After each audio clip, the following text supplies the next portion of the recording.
Welcome to No Match for a Blaster, a Star Wars role-playing podcast, Season 2, Episode 6, Recon at Valrath. I'm your host and Swoopy Force Ghost, Ito Davis.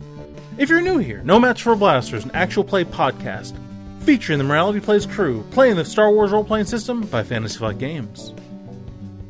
It's time to thank our Blaster Heads of the Week, Chris Canfield, Pineapple, and Jasmine McLeod. At this level, Chris, Pineapple, and Jasmine get access to our exclusive Patreon feed to listen to our episodes days early. Thanks, you three. To be our next Blasterhead or Nerf Herder of the Week, be sure to subscribe to us at patreon.com/moralityplays. There are a couple missteps in this episode. First off, we lost some audio early on and had to re-record the first 20 minutes or so due to some technical difficulties. Once we were going, I helpfully informed the crew that we'd be heading to Valrath 7, the location of the factories for the nanocurrent relay conduits, which they hadn't actually figured out yet. So, now they know that.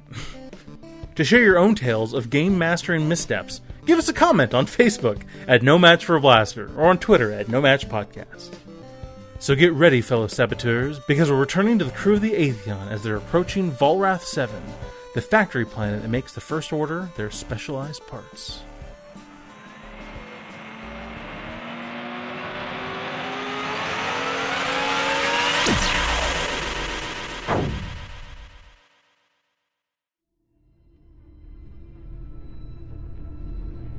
Open. Moff Spozak's intelligence log.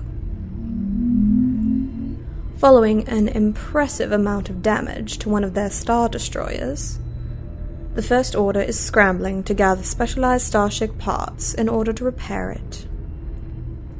At the behest of General Shah of the New Republic Defense Force, the crew of the Atheon has gathered a hold full of these parts in order to slip unknown into the First Order-controlled maintenance bay. Unsatisfied with this minor success, the crew has traveled to the factory planet Valrath 7 in order to stop further production of these nanocurrent relay conduits. Close intelligence log.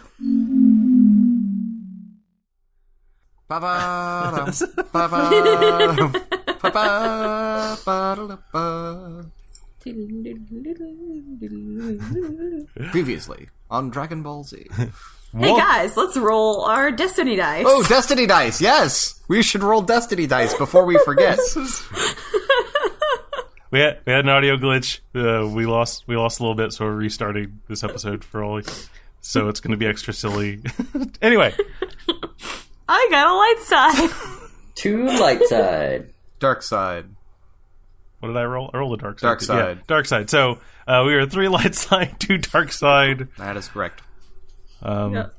Welcome back, Space Cadets and Captain. All right, so where we left off. One of these times, yes. One of these times, in an alternate reality, we did some of this. The Atheon was leaving Yada 4 with the hopes of finding where these, what are they called? Nanocurrent relays, to find out where the nanocurrent relay conduits are being made, and hoping to stop their production, to put an extra star monkey wrench in the First Order's plans to repair things. Captain, why don't I research this?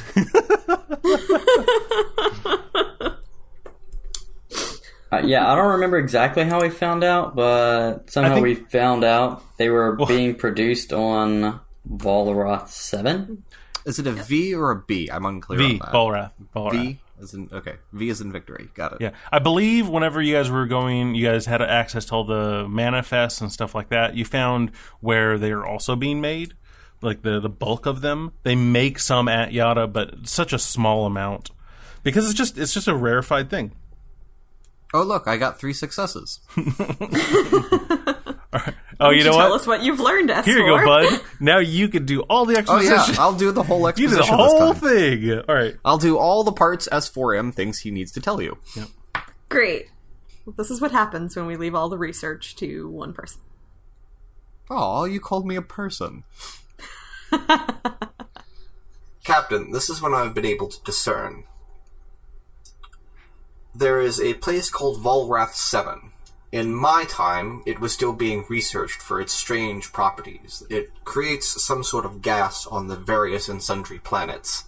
Oh wait, well, that seems to have changed. But it does create a strange sort of gas.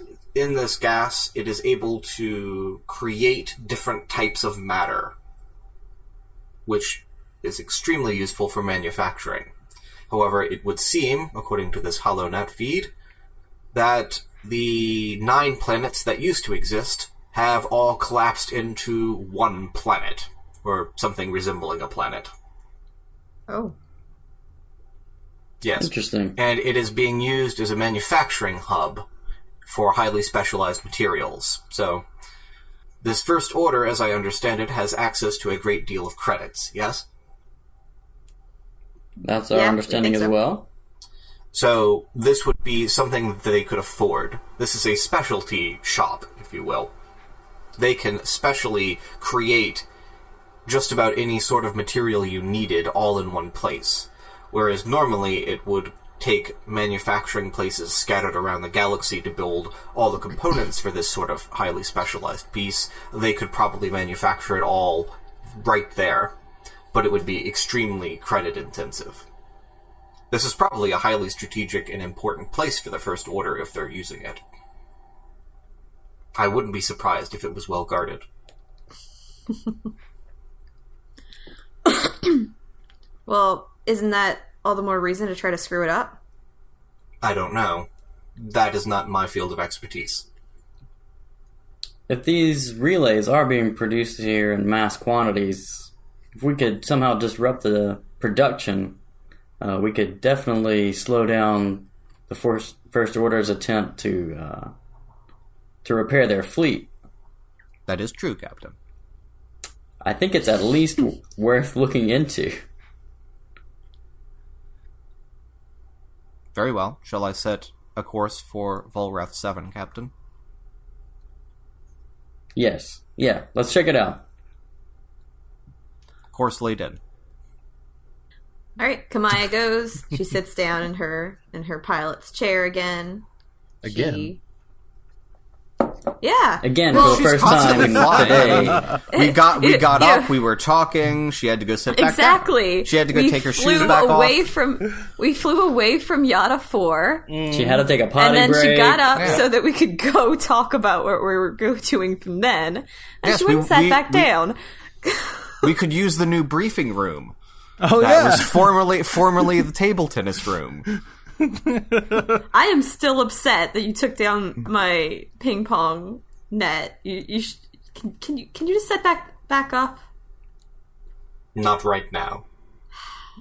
We've got time. We're about to go into hyperspace. My programming does not allow me to set up this table tennis. There are more important things to work on the ship, Kamayo. There's like a sigh and an eye roll. And you called him a person, see?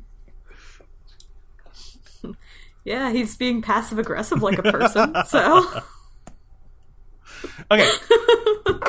So, the Atheon and the crew inside the tin can leave Yada 4, enter hyperspace, towards Valrath 7. After a bit, not too long, let's say 30, 40 minutes. It's not super far away. You come out of hyperspace into this system, which it's hard to even call a system. It has a pretty sizable star, but then off to the side, that it has a singular planet. Technically, maybe not technically. It looks like a gas giant. It's pretty massive. It has swirling green and purple hues, coalescing, moving, and shifting. It makes you a little uneasy if you look directly at it. Within that, you see large chunks of planetary crust, almost like it's an eggshell. Pretty thin. It doesn't go all the way to the core. It's just the crust floating within it. You can tell that these chunks of crust come from the smaller planets that used to be in the system, because the spherical radii of the bits of shell don't match up with how big this gas giant is. So within you see this swirling, moving around parts of crust. There is the largest piece of crust. Looks like it could have been almost a full third of a planet, of the planetary shell, and on the inside of that shell, you see a lot of where all the manufacturing and stuff is happening. Obviously, all of the external shell parts, the outside of the crust, come almost outside of the gas sphere. Also, you see about 12 medium to large size transport vessels. They're not, I mean, in your head you can say they're like in a line waiting outside the planet, but in reality they're just kind of off to one quadrant of space outside of the planet, but they're just sitting there. Engines off, in standby, lights on. They're not being processed or anything. And they're not being processed by... There's a Star Destroyer and 3 Corvettes also in the quote-unquote system. Pretty close to the planet, but not inside the cloud. A First Order Star Destroyer. Sorry, yeah, First Order Star Destroyers. The cargo ships do not bear First Order markings, and they do not bear markings of Surret Imports, which is the shell company of the First Order, which you guys found out last session. So you come out of hyperspace. You're not super close to them. When you come into a system, you could be as far as 2 or 3 planets away, but you're still in the system. You can kind of see. So they know somebody jumped into the system, but you're not right on top of everybody. Right. So they're sort of aware of us already. You know what? You're not sure. Let's say that S4. You could give me a stealth if you wanted to try and jump into the system and not be noticed. Can I do it with planetary or with space piloting? Yeah, sure. Yeah. Neat. I get to use my space piloting. How difficult is this? Give me an average with 2 black die. Okay. Well, I will take away one of those black dice because I am a skilled jockey. Let's see. 4 successes. Okay. Kamaya is stealth. You jump to the system far enough away, and S4 probably could have helped you with some math because he was doing a little astrogation, and you figure that if you jump in on the opposite side edge of where the star is in relation to the you mean Valrath, put the star in between us and the gas giant? Oh, just about. You're still on the edge of it because you want to be able to see. Right, enough to get our sensors around it. Yeah. And, because you didn't get any, what do you call it? Threats? Because you didn't get any threats, you're also pretty sure that you came in just close enough to the star that your very unique jump signature is probably going to be eaten up by that too. So if someone investigates later, you should be fine. Neat. And that's a cool little tip for you. If you come in close enough to the stars, you might be able to overcome your super unique jump signature. Well, looks like we're going to start jumping into planets right next to stars. I don't see how this could go wrong. I won't comment on that. As you say through the intercom system. Yes, the whole ship says, I won't comment on that. All Damn right. it, is this thing still on? Looks like First Order is still here. I don't see a clear alley for me to sneak around them. You're the pilot. This is your area of expertise. Oh, yeah, that's right. So we're almost caught up. So I believe we were going to see if Remy wanted to roll a warfare, because this is more of a grand scale thing. Sure, yeah, I'm just debating, if I want to use a light side, but... Oh. You know what? Why not? That'll give me 1 yellow, right? By using it? It'll give me 1 yellow, 1 green. It'll just upgrade 1. Yep. Mm-hmm.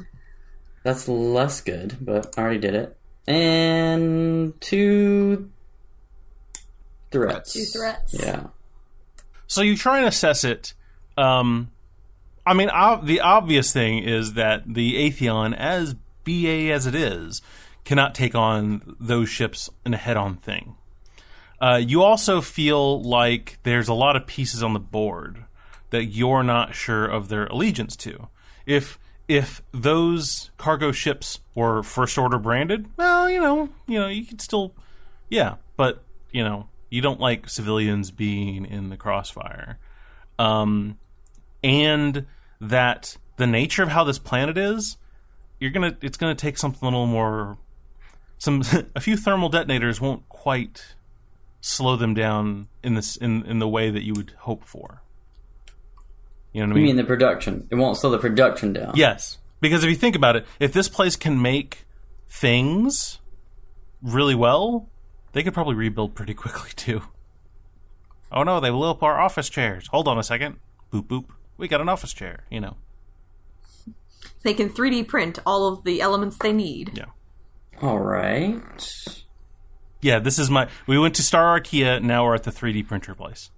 The only other thing we could possibly do would be to try and sneak onto the planet and try and somehow disrupt production technically. But I don't know, maybe change the blueprints. So like a whole batch of them would come out with a bug or something. That would be risky just to get down there, and then we'd have to get to them, and then we'd have to figure a way to do that. At this point, I'm not convinced that trying to go forward with that plan would be beneficial. As far as getting onto the planet, I can get us over there. I can't guarantee that we'd get over there without getting noticed, but I could probably lose them in all that cloud and debris once we finally get to the planet. We'd just be out in the open for a while. After that, well, we'd have to figure out where we go from there and then try to get off. Captain, if this is a strategic location and the First Order's fleet is in disarray, why don't you have the New Republic fleet attack them? That way you could do maximum damage to the station, and potentially catch one of their Star Destroyers out of place. That's a good idea. I was thinking along the same lines. That way you can do maximum damage to galactic manufacturing. Let's report our findings to General Char, and they can decide if they want to make a strategic strike, and we will go forward with our mission. Captain, how many of these corporations I see listed on the sides of these ships are enemies of this New Republic? I don't know. Let me look. What kind of skill would that be? Inner core? My knowledge, again, is only 2. So... Well, if you get a despair, all of them. Which, if you get a despair, that would be really impressive considering it is an easy check and you're not rolling any red dice. 2 successes, 1 advantage. Okay. So, there's 12 ships. They all have different, labelings on the side of them in very bright, obnoxious colors. I think I said this last time. There's definitely a very bored, grumpy person inside that's wearing a uniform, the exact same color palette as the color of the ship. The New Republic Defense Force previously were kind of like extra muscle peacekeepers or diplomatic missions, so they wouldn't have taken a stance against them. Really, the trade organization that the New Republic Defense Force was the most against were the pirates, and the pirates don't use UPS. So, no, they're mostly civilians. I mean, there are some of them that are assumed to trade a lot more stems or, illegal arms. Yeah, I mean, if you think about it, if they're coming here, they have to either be high profile enough to need something and spend the money for it for luxury goods, or it's black market enough that they need it to be created and not have a paper trail. A paper trail, yeah. So Yeah, but none of them are straight up enemies of the New Public Defense Force.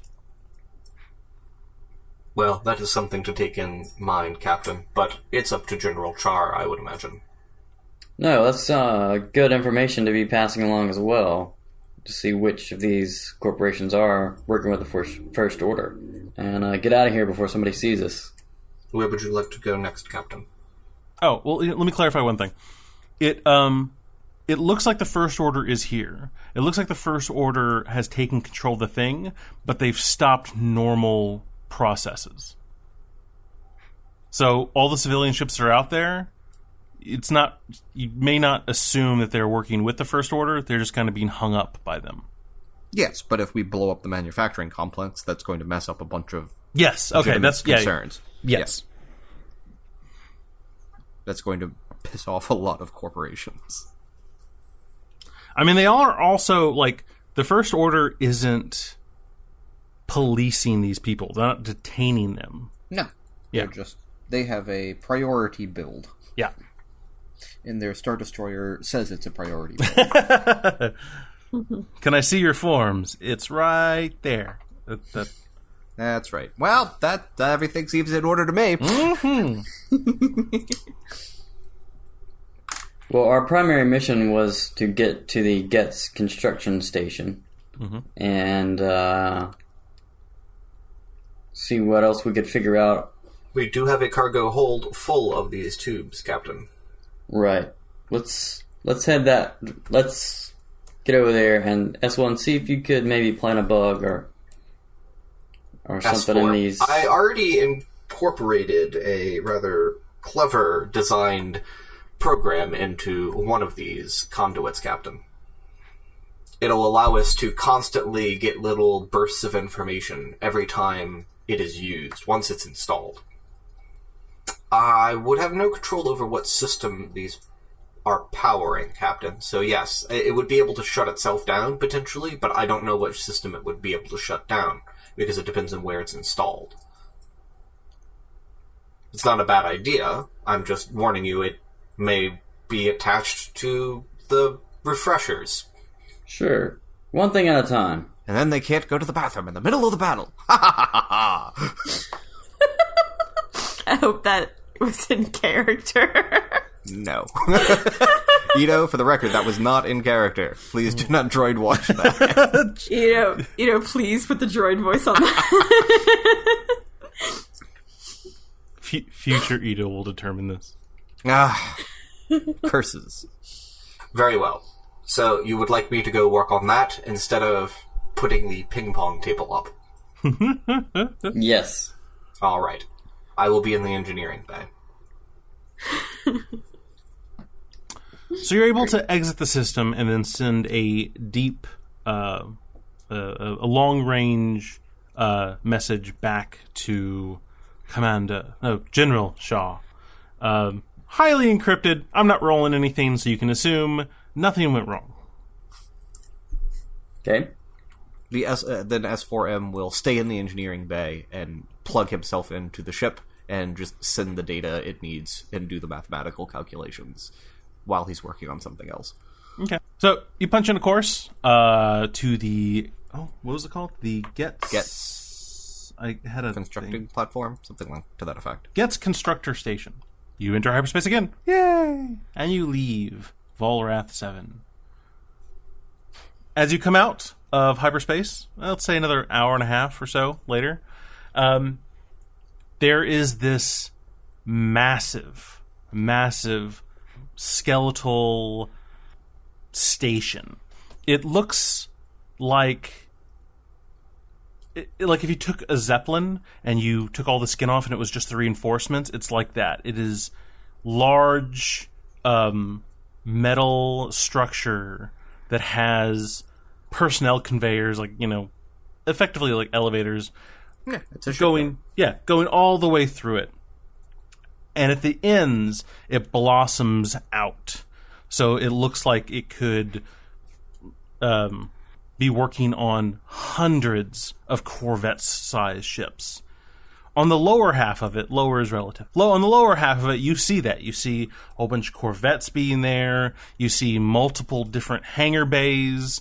But on the upper side of it, on the upper 3/4 of it, it is absolutely empty, except for the blossomed out scaffolding is wrapped around a Star Destroyer. From the side you're coming at, you see that this full side wing and dorsal area is just scarred. It has these massive blackened troughs dug through the sides. In the area that has this really bad damage, there is even more smaller scaffolding wrapping all around it. And you can see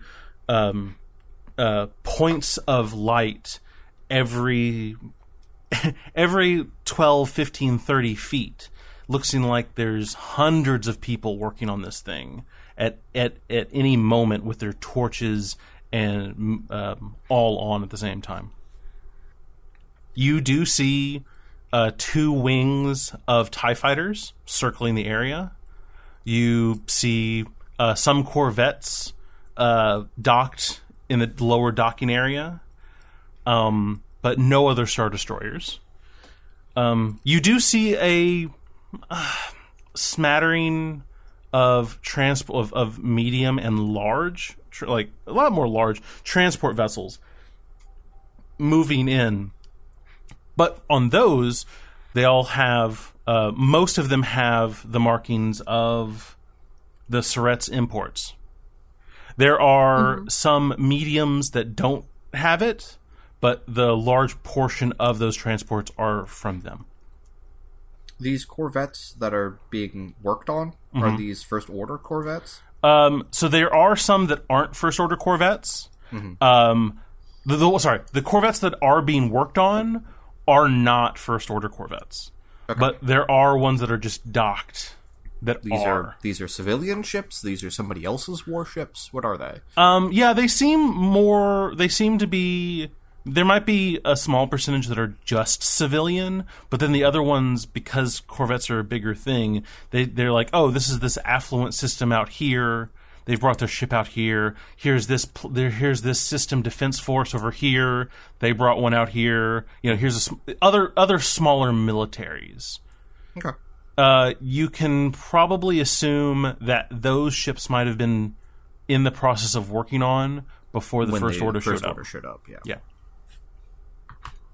What's the Shell Corporation's name again? The Shell Corporation is Surrett's. Surrett's. Okay. Surrett's Imports. Definitely not all the ships coming in here are Surrett ships, but lots of them are. Oh, out of curiosity, that giant cruise ship y'all were looking for isn't here, is it? Being repaired? No, so... I don't remember looking for a giant cruise ship. Well, Marathon. I think you're talking about the Marathon? Yes. The Marathon is gone. It was destroyed? Yeah. Yes. I don't remember it being destroyed. Okay. I believe the First Order kind of destroyed it, and we managed to get all the rest of the people out right before they did. Oh, that does sound vaguely familiar. Okay. I mean, technically, if you don't remember the Marathon... There's a husk. There's a husk floating in space. With zero support, like it is scrap metal. Yeah, there are no systems that will work on that ship anymore. All right, so are we contracting with Surrett's Imports? I feel like we're probably contracting with Surrett's Imports. That seems like a good in here. Does it? We've got the stuff. No. I thought we were just going to get in line. Yeah, they have other ships that aren't from Surrett's, and from what we understand, the Surrett's is a shell corporation, so they would all know.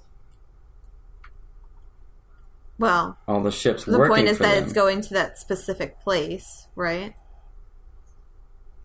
So we have to state who we're delivering this to. I thought we were here as independent contractors trying to make a good deal. That's what I thought. Is the idea not that we are delivering it to somebody in particular? The First Order, I thought. Sure. I will let you all handle that. I am still working back here. So what... The ships that are not marked Surret, what are they... Where are they being... Are they all going to one place? Are they being, spread out? Yeah, no, there's a centralized cargo. Yeah, okay, there you go. There are multiple docking bays. And no one is going to any of the others except for one. So the Surret ships and the not Surret ships are all being funneled into this one cargo bay. And one of the wings of ties are very much staying in that area. Okay. It looks like we could just go through that same landing bay. Okay. And try to unload our goods there. Sure. Let's do that. So, this whole time, I've been working on trying to implant a kill switch into one of these nanotubes. Okay. I'm sorry, they're not called nanotubes. What are they called? They're called Relays. nanocurrent relay conduits. Nanocurrent relays. Into a kill switch into one of these nanocurrent relays. Okay. So, mechanical, I'm assuming. Yes. 2 yellows, 2 greens. What's the difficulty? Difficulty is going to be 2 purple and 1 black.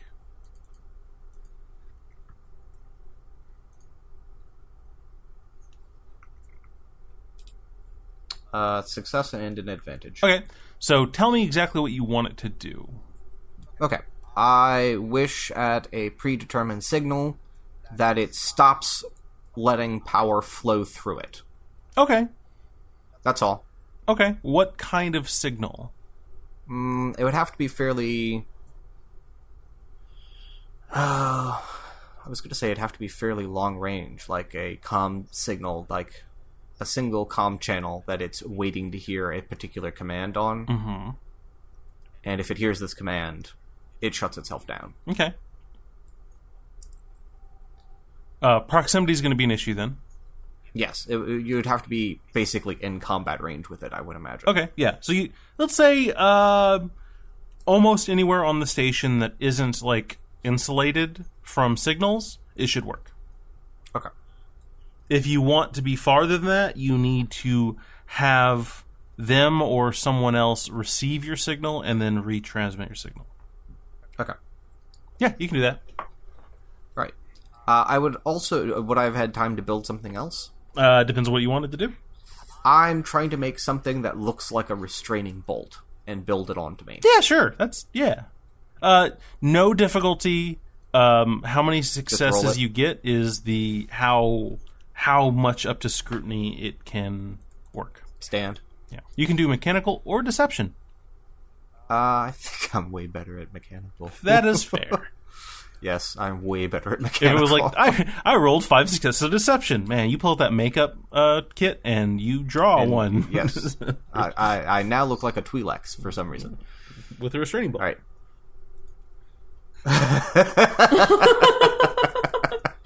All right, that's 3 successes and 4 advantages, Yep. So you construct... so in the time that you've had...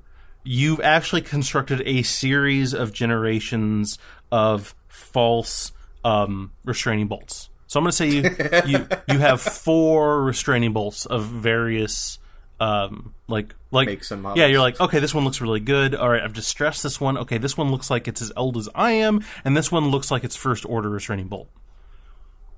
You can write those down if you want. I'm going to use the first order restraining bolt and keep the other ones in my chest cavity. All right, sounds good. I'm gonna change out restraining bolts like accessories. Yeah, it's like cufflinks. Or do you keep your restraining bolt? I believe your old one was on your back or chest. I can't remember. I'm trying to keep it on his someplace very arm. obvious. So yes, I'll put it on the outside of my chest. Okay. All right. Just the to be other one's clear, on the because the other ones are the inside of my chest. All right. I have terrible news, Captain. I have been restrained by the First Order. as I come out into the bridge. Red eye glowing, slowly looking up. Yes, out of the darkness, with the red tinting of the ship in the background. I thought this might help. Also, I was able to program a kill switch into the relay, as you asked. Great. We'll have to be fairly close, though. It's always good to have a backup plan in case we do get that close. I also have other restraining bolts, should we need them. As you hand him to... you lick the end of it, stick it on their forehead. What's this about being restrained by the First Order? S4, you're still on the ship's comms. Oh. I think we set up that he has to have an audio jack, so it's just a cord running down the hallway behind you. So he's yoinked himself then. Yes, I unplug and come and talk to you at the bridge. So, what are we doing, Captain? Just going in but like we belong, right? Right. The first thing we need to do is get on that space station and have a reason to be there. Then maybe once we're there, we can do a little snooping around. We need space coveralls and tool equipment for each of you if you're going to look like you work there. Is that not the plan? To sneak onto the ship and pretend we are workers? I pop the I pop the restraining bolt off and put it back inside my chest for later. I'll take one of the ones that look like it's old enough for me, and I'll put that one on for now. Okay. So I'm working for them for now. That is my entire disguise kit. I trade out. I love it. I trade out restraining bolts until it's the right person. No. Oh, Okay, this one'll work. I don't think I own any space coveralls. We will have to find you some, Kamaya. Fine. So you approach the station? Yep. You get hailed. We are being hailed, Captain. Ship, please identify yourself. This is the Atheon. We're bringing cargo. What type of cargo are you carrying, Atheon? Got a hold full of some kind of nanotransmitters. Please wait. S4M shakes his head back and forth. Nano conduit relays. Nano conduit relays. Nano current relay conduits. Does We anybody can all on the blame ship Ito know for what we're this. holding? Nano current relay conduits. Yeah. Atheon, Yeah. we do not see you on our records. Well, we have cargo. We're here to unload it. I mean, we haven't been here before. Very well. Come into the docking bay. Spot 37E. There will be personnel waiting for you there. Sounds good. As ominous music slowly rises that Ito isn't going to add in. Well, then you have to at least hum it. She'll kill the connection and be like, "Are they about to arrest us?" No, they're She about looks to over search at me. our ship. Okay. I mean, Are we hiding anything else that I need to be aware of? As the group does a mental recap of what they have. I will go activate the ping pong table. I actually don't know. It sounds like our ship Wait. needs to be searched then. I think Cassie took the weird stuff that we had, Yes, that was my understanding. except for that cyberware. But I don't think that's going to be. I cannot currently install it on anyone. Yeah, that's fine. So you all get in line as the ships start to go in. As you go into the hangar bay, you do notice that there are a good bit newer cannon batteries just inside the hangar bay. They're first order. They don't look... As if someone just installed these? Yes, very much so. Yes. Yes.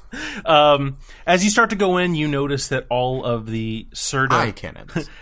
as you notice all the Surret import ships go to one side of the bay, and then you're directed over to this corner of the bay, which is way more open. There's less clusters of ships.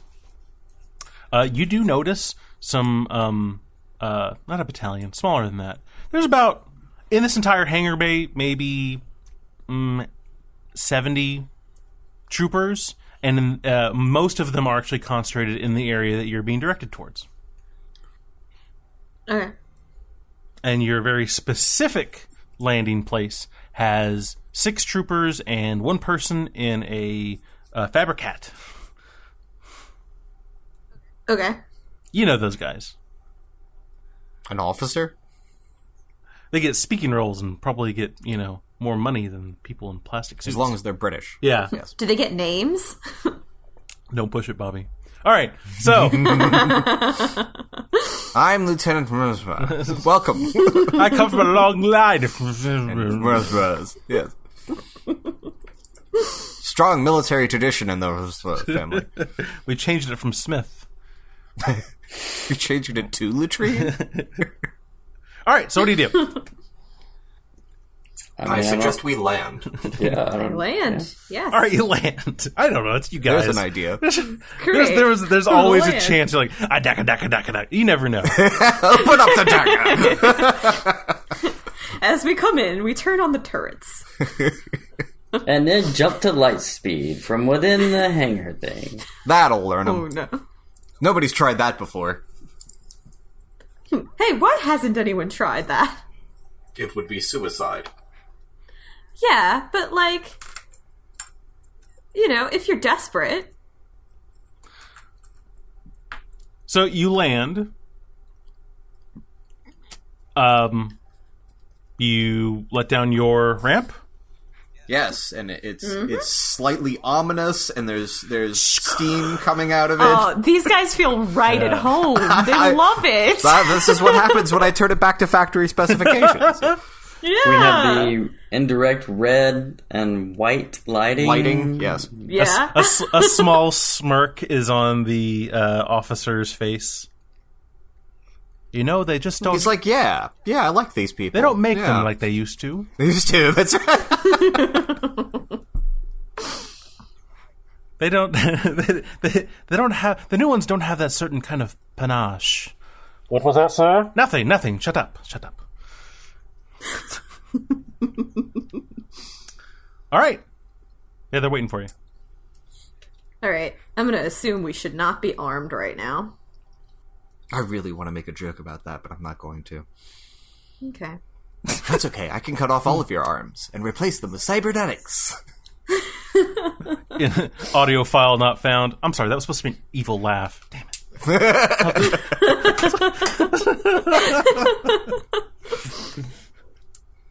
Maniacal laughter number 12 not found. Dagnabbit, I've got a rile on number 10. I always liked 12 better. 12 was better. 12 was just better. All right. Yep, they're waiting for you at the bottom of the ramp. Quick, interesting question. Do you guys have papers? No. Nope. These things fell off the back of a ship, and I think we shouldn't make any bones about that. I agree. All right. Then that's what we're doing. I'm gonna go work on the ping pong table. They don't need me. Yeah, I guess I'm trying to decide on the armed thing. I guess it's probably true. I don't know if they care or not. You do this kind of stuff more than I do, Remy. I mean, I'd sure feel safer with my rifle. Would it be... I don't know. Either would it be a streetwise or skullduggery? I don't know. If you want to sneak them, skullduggery. Is there an insight? But if we want to determine if... I just want to determine if if I should have them on me or not. You know what? I'm going to say that when you guys are flying in, there were other ships and other people that weren't First Order, and they did have small arms on them. Right. Okay. Yeah, if you had a pistol in your holster. That Yeah. Right, I mean, I have a couple pistols. It's not like I'm coming in with, like, a rocket launcher or something. Or some sort of All battle right. droid. Well, if you're gonna be armed, I'm slinging my rifle across my back. Alright, I'll go out. I mean, if you're going to pretend to be thieves and pirates, make it look good. Right. Yeah. So I have my rifle slung across my back, and I'll follow Remy out, half a step behind and to the right, kind of. All right, so we go down the ramp. Officer. Welcome to the Getz Construction Station. Who, may I ask, are you? Ooh, I don't want to say my real name. You have to. So I'm gonna need to come up with a thing. No. I'm sure Remy has some of these. Remy has to have some aliases. Yeah, let me. Aliases. I'm just trying to. I'm like Laser brain larva. blanking on any of. I'm Captain Sven. Ah, Captain. I believe you came here to unload some cargo. That's right. We got the word. Y'all are looking for some of these conduit relays. And where exactly did you hear that, Captain Sven? Well, it's hardly a secret. You saw the line of ships outside. You wouldn't mind if we searched your vessel, would you? Mind? I would think it would be part of your protocol. It is also protocol to simulate asking. Are there any my guest. Are there any other sentient beings on your ship? Just an old droid. Very well. He kind of head motions to the troopers. 4 of them clop up the thing as, smoke and red lights envelop them as they go up. He smirks again. Looks so cool. Captain Sven, I didn't catch where you're coming from exactly. Well, we're coming from loading these pieces up for you guys. Where did you happen to get these valuable assets? This is all procedural, I hope you know. We got them from a friend of a friend. Do you know what these parts will be used for? Nope, and I don't care, as long as I get paid. I do like working with mercenaries. Very well. If the inspection goes well, we can negotiate prices. I hope you understand, though, that regardless of what we find here, we'll have to request that you stay here for the next galactic week. The galactic week? You gonna be paying us for our time? He gives you a kind of side look. As your second She beats as your second inquires, you will be compensated. But says as security dictates, we do not wish more mercenaries to get word of what is happening here. Well, if you're paying me to sit around, that's another thing. You should have said that to begin with. Okay, so let's see. I'll give them a roll, and then I'll just see if there actually is anything to find after that. They find a weird, broken mouse droid. Bad guy dice. There's 4 of them, so they start with 1, and they can start with 2, and they get 2 upgrades. So that and that, and then I don't know. Let's just see if there's no difficulty. You didn't put any difficulty on that. Yeah, I know. I was just giving it a base thing. Not that I know of. Yeah, and nothing that they would find interesting either. Yeah, we wouldn't may have wanted have them... some parts from that old Stygian, but it all looked like junk. Yeah. To them. So the troopers come Same back. with some of the other stuff, it looked like just junk. The troopers come back, and they give this officer a little manifest. What was the name you said? Sven, right? Sven. Interesting, Captain Sven. I see you do have parts that we are very much interested in. I also see that you seem to be a salvager. I see things from different eras, different uses. Yeah, we do a little bit of this and a little bit of that. some transport, whatever pays the bills. Your weapon modifications of this unusual ship seem to have come from many different locations. You even seem to... Have you had run-in with the Defense Force? It seems that you might have picked clean some conflicts. You got a good eye. Yeah, I mean, like I said, we do a little bit of this and a little bit of that. Pay the bills how we can and get our parts where we can. We don't have the same budget that the First Order does. But we do make up for it in some ingenuity, if you know what I mean. Very well, Captain Sven. He hands you a pretty chunky plastic key card with that is mostly yellow. This will allow you access to some of the waiting areas and common areas of the station. We will process your goods and we will call upon you further. Yeah, he'll he'll hand you a little like First Order comm bead that's kind of not one way, but it's a glorified one of those things you get at restaurants when you're waiting for your table. All right. Is there somewhere to get a drink around here? I'm sure that the other mercenaries over there and have some kind of cantina. It will only be a few hours, but do please get settled in. All right. Great. Thanks for the hospitality. Let's go. I could use a drink. All right, I guess S4 is going to stay here and watch the ship. If that's what you would like, Captain. Sure. Yeah, that's fine. I'm just thinking, like, I wonder if S4 might be the best to sneak onto the other ship? Or if we all should. I don't know. I guess we'll think about it. Let's go get a drink.